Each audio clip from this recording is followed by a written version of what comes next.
સુખી રહેવા માટે આ 3 વસ્તુઓથી હંમેશા દૂર જ રહેવું જોઈએ। 1. શરીરને નુકસાન કરતા ખોરાકથી આપણે હંમેશા દૂર જ રહેવું જોઈએ। મિત્રો, જો તમારે સ્વસ્થ શરીર જોઈતું હોય તો તમારે સ્વાદનો ત્યાગ જ કરવો પડશે, કારણ કે શરીર માટે જે ખોરાક યોગ્ય હોય છે તેનો સ્વાદ આપણને ગમતો નથી। દાખલા તરીકે, મીઠાઈ આપણા શરીર માટે હાનિકારક છે, નુકસાનકારક છે, તેમ છતાં પણ તેનો સ્વાદ આપણને ખૂબ જ પસંદ છે। જ્યારે જે કડવી વસ્તુ છે, જેવી કે લીમડો, મેથી, દૂધી, કારેલા, કંકોડા, આ બધા આપણા શરીર માટે ખૂબ જ સારા હોય છે, પરંતુ તેનો સ્વાદ આપણને પસંદ નથી।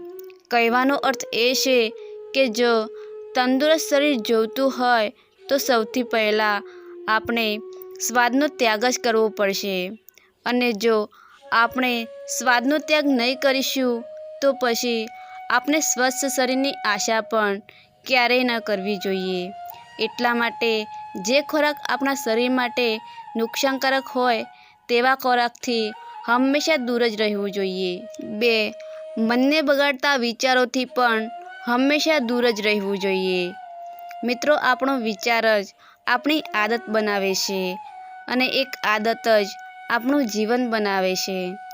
એ વિચાર પછી સારો હોય કે ખરાબ હોય, જો સારો વિચાર હોય તો તે આપણું જીવન સારું બનાવે છે, અને ખરાબ વિચાર હોય તો તે આપણા જીવનને ખરાબ બનાવે છે। એટલા માટે એવા વિચારોથી પણ દૂર જ રહેવું જોઈએ જે આપણા મનને બગાડે છે, કારણ કે આપણા વિચારો જ આપણા જીવનનું ઘડતર છે। આપણા વિચારો જ આપણું જીવન છે, આપણા વિચારો જ આપણી સફળતા છે। 3.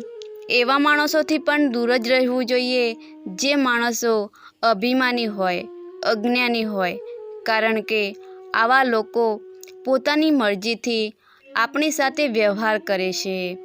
જ્યાં સુધી કામ હોય ત્યાં સુધી આપણી પ્રશંસા કરે, પરંતુ જેવો જ પોતાનો મતલબ પૂરો થઈ જશે એ પછી આપણો ભાવ પણ નહીં પૂછે। એટલા માટે આવા અહંકારી, મતલબી અને અજ્ઞાની લોકોથી પણ હંમેશા દૂર જ રહેવું જોઈએ। આવા લોકોને પોતાના ફોનમાંથી જ નહીં, પરંતુ જીવનમાંથી પણ દૂર જ કરી દેવા જોઈએ, કારણ કે આવા લોકો આપણા જીવનમાં દુઃખ અને નિરાશા ભરી દેશે। તો મિત્રો, કહેવાનો અર્થ એ છે કે શરીરને નુકસાન કરે એવા ખોરાકથી, મન બગાડે એવા વિચારોથી અને આપણું મૂડ ખરાબ કરે એવા માણસોથી હંમેશા દૂર જ રહેવું જોઈએ। તો મિત્રો, આ વિડીયો ગમ્યો હોય તો લાઈક જરૂર કરજો, અને આવા વિડીયો જોવા માટે આ ચેનલને સબસ્ક્રાઈબ જરૂર કરજો।